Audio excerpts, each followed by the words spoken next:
സന്തോഷം നല്ലൊരു സംഭവമാണ്. നമ്മൾ ഒരു കാര്യത്തിന് നമ്മൾ ഇടപെടാതിരുന്നിട്ട് നമ്മുടെ പേരിലും കേസായി. ജീവിതത്തിൽ അനുഭവിച്ച വിഷമങ്ങളെക്കുറിച്ച് തുറന്നു പറഞ്ഞ് എത്തിയിരിക്കുകയാണ് അന്തരിച്ച നടൻ കൊല്ലം സുധിയുടെ മകൻ കിച്ചു സുധി. ബാല്യകാലം മുതൽ നേരിട്ട അവഗണനകളെപ്പറ്റിയും ഒറ്റപ്പെടലിനെക്കുറിച്ചുമാണ് കിച്ചു സംസാരിച്ചത്. അച്ഛൻ മരിച്ച ദിവസം നടന്ന കാര്യങ്ങളെക്കുറിച്ചും അതിനുശേഷം നടന്ന സംഭവങ്ങളെക്കുറിച്ചുമെല്ലാം കിച്ചു തുറന്നു പറയുന്നുണ്ട്.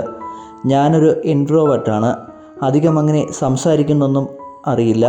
ഈ വീഡിയോ പുറത്തു വരുന്നതോടെ എന്തൊക്കെ സംഭവിക്കുമെന്നും അറിയില്ല. എൻ്റെ ജീവിതകഥയാണ് പറയുന്നത്. 2004 ഞാൻ ജനിച്ചു. ശാലിനി എന്നാണ് എൻ്റെ സ്വന്തം അമ്മയുടെ പേര്. തൃശ്ശൂരായിരുന്നു ജനനം.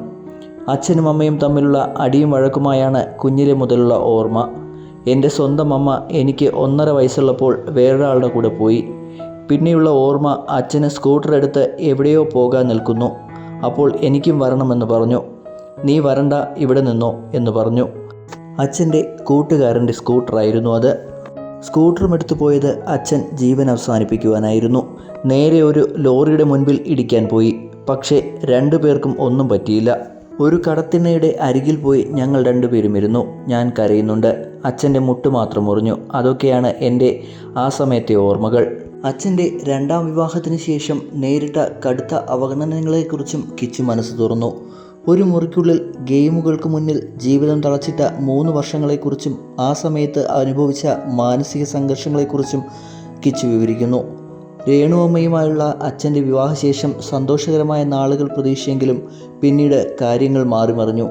അച്ഛൻ്റെ മരണവാർത്ത അറിഞ്ഞ നിമിഷവും തുടർന്നുണ്ടായ സാമ്പത്തിക തർക്കങ്ങളും തന്നെ തളർത്തിയെന്നും കിച്ചു പറയുന്നു.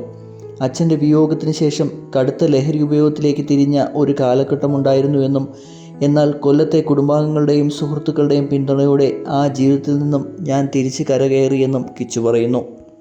നിലവിൽ കൊല്ലത്ത് സന്തോഷത്തോടെ കഴിയുകയാണ് കിച്ചു.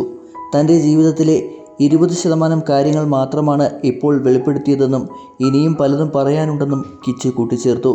തനിക്കെതിരെ ഉയരുന്ന തെറ്റായ പ്രചാരണങ്ങൾക്കുള്ള മറുപടി എന്ന നിലയിലാണ് കിച്ചുവിൻ്റെ ഈ തുറന്നു പറച്ചിലെന്നും കിച്ചു സുധി വ്യക്തമാക്കുന്നു.